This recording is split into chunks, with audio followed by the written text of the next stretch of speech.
আপুনি শিলঙলৈ যোৱাৰ পৰিকল্পনা কৰিছে নেকি তেন্তে এই বাতৰি আপোনাৰ বাবে কিয়নো শিলঙলৈ যোৱা পথত অৰ্থাৎ গুৱাহাটী শিলং সংযোগী পথ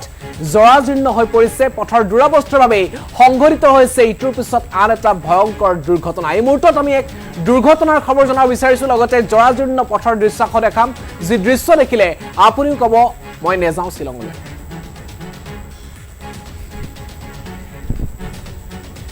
শিলঙলৈ ফুৰিবলৈ যাওঁতে সাৱধান গৰমৰ পৰাও পৰিত্ৰাণ পাবৰ বাবে আপুনি যদি শিলঙলৈ যোৱাৰ পৰিকল্পনা কৰিছে তেন্তে ভয়ংকৰ বিপদৰ সন্মুখীন হ'ব পাৰে আপুনিও আমি দৃশ্যাংশ দেখুৱাম তাৰ পূৰ্বে জনাইছো জৰাজীৰ্ণ হৈ পৰিছে গুৱাহাটী শিলং সংযোগী পথৰ অৱস্থা পথতে পুখুৰী সদৃশ পৰিৱেশৰ সৃষ্টি হৈছে নেৰানে পৰা বৰষুণৰ ফলত ৰাজপথৰ বিধ্বস্ত ৰূপ পৰিলক্ষিত হৈছে ঠায়ে ঠায়ে সংঘটিত হৈছে ভয়ংকৰ পথ দুৰ্ঘটনা একা বেকা পথেৰে শিলঙলৈ যোৱাৰ মাদকতা আপুনি এই জৰাজীৰ্ণ ৰাজপথত কোনো কাৰণতে লাভ নকৰে চলন্ত অৱস্থাতে বাগৰি পৰিছে যান বাহন দৃশ্যাংশ সৈতে এই মুহূৰ্তত সেই খবৰটো আপোনালোকক জনাৰ চেষ্টা কৰিম ভিন্ন প্ৰান্তত বহু সময়লৈকে যাতায়াত ব্যৱস্থাৰ বাবে এনেদৰে বুন্দা পৰি দিব লগা হৈছে যাত্ৰীয়ে দেখিছে ট্ৰাকৰ দীঘলীয়া লাইন আৰু শেষত গৈ এনেধৰণৰ দুৰ্ঘটনা ঠায়ে ঠায়ে এনেধৰণৰ দুৰ্ঘটনা সংঘটিত হৈছে যেতিয়া আপুনি কোনবা এটা টাৰ্নিং ল'ব বিচাৰিব শিলঙৰ একা বেকা পথৰে আপুনি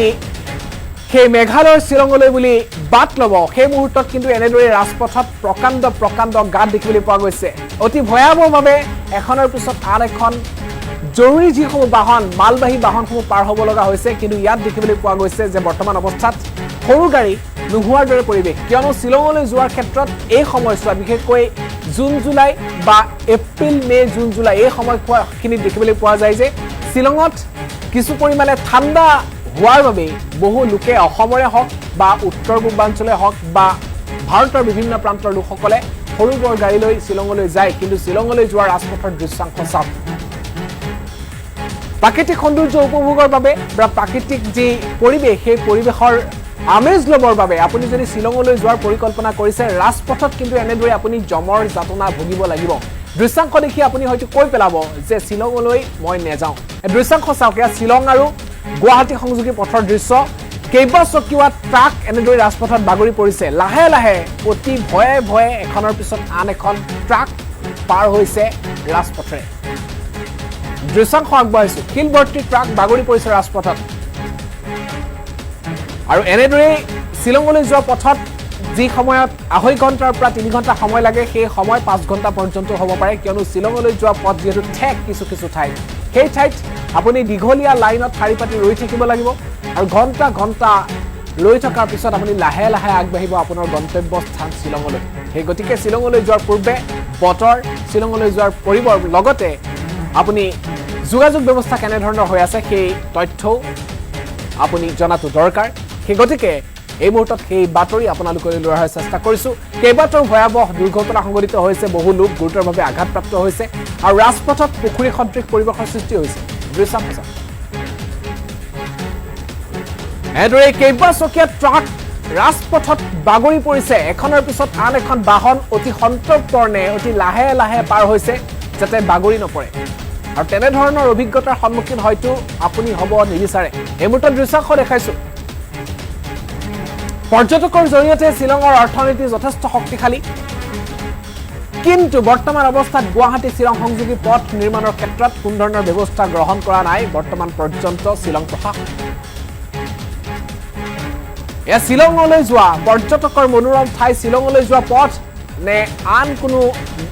দুৰ্গম অঞ্চললৈ যোৱা পথ সেয়া নকলে ভালদৰে নাজানিলে ভাবিবই নোৱাৰি দৃশ্যাংশ দেখি দৃশ্যাংশ চাওক দৃশ্যাংশ এনেদৰে শ বাহন এনেদৰে আবদ্ধ হৈ পৰিছে তীব্ৰ যান জঁটৰ সৃষ্টি হৈছে ঘণ্টা আবদ্ধ হোৱাৰ পিছত 4-5 ঘণ্টাৰ মূৰত গৈ শিলং পাইছেগৈ বহু লোক যাত্ৰীসকলৰ মাজতো হাহাকাৰ অৱস্থাৰ সৃষ্টি হৈছে ভবাই নাছিল যাম ভাবিছিল শিলঙলৈ আৰু দুদিন পৰিয়ালৰ সৈতে বন্ধুবৰ্গৰ সৈতে প্ৰিয়জনৰ সৈতে কটোৱাৰ পৰিকল্পনা কৰিছিল কিন্তু সেই পৰিকল্পনাত যাতায়াত ব্যৱস্থাই হেঙাৰ হৈ দেখা দিছে আৰু যাৰ ফলত এতিয়া শিলঙলৈ গৈ আকৌ নেযাওঁ বুলিহে কৈছে বহুতে এই মুহূৰ্তত মন্তব্য আছে এটা সেই মন্তব্যটো আগবঢ়াই লৈছো শিলং গুৱাহাটী সড়ক পথে মেঘালয় রাজ্যের ভেতর দিয়ে যে সড়ক পথ, সেই সড়ক পথে আবার সেই একই ট্রেডিশন সমানে চলছে। বর্ষণ শুরু হওয়ার পরই কিছুটা বৃষ্টিপাত হওয়ার পর থেকেই দেখা যাচ্ছে যে একের পর এক ইতিমধ্যে ধস নেমেছে,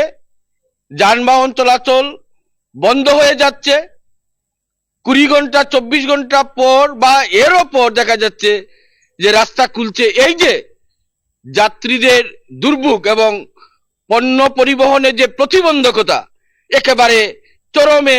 পৌঁছে যাচ্ছে। শিলচর থেকে যে শিলং গৌহাটির যে রাস্তা আমরা দেখতে পাচ্ছি, যে শিলচর এই রাস্তা, এই সড়ক বিভিন্ন জায়গায় ধস পড়ে আছে। গুরুত্বপূর্ণ যান তারা যেতে পারছে না, মানুষ চলাচল করতে পারছে না, এবং বৎসরের পর বৎসর আজকে বরাকবাসী এই দুর্ভোগ ভোগ করেই যাচ্ছেন। কি দুর্বিষহ যন্ত্রণা আজকে বরাক উপত্যকাবাসী আজকে সহ্য করতে হচ্ছে, অথচ আমাদের জনপ্রতিনিধিরা নীরব,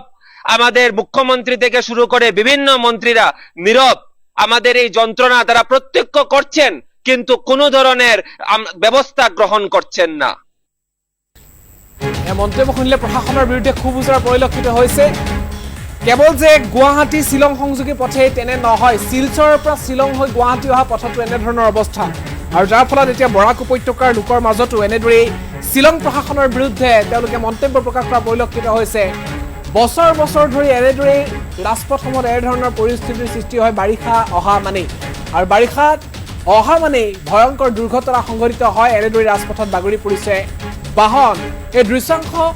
শিলচৰ শ্বিলং সংযোগী পথ, ঠিক তেনেদৰে গুৱাহাটী শ্বিলং সংযোগী পথতো এনেধৰণৰ দৃশ্য পৰিলক্ষিত হৈছে, আৰু যাৰ ফলত এনেদৰেই শ্বিলঙলৈ বুলি দুদিন উপভোগৰ বাবে, দুদিন মনোৰঞ্জনৰ বাবে, অৱসৰ বিনোদনৰ বাবে যাম বুলি ভাবি এনেদৰে ৰাজপথতেই জমৰ যাতনা ভুগিব লগা হৈছে শ্বিলঙলৈ যোৱা একাংশ যাত্ৰী।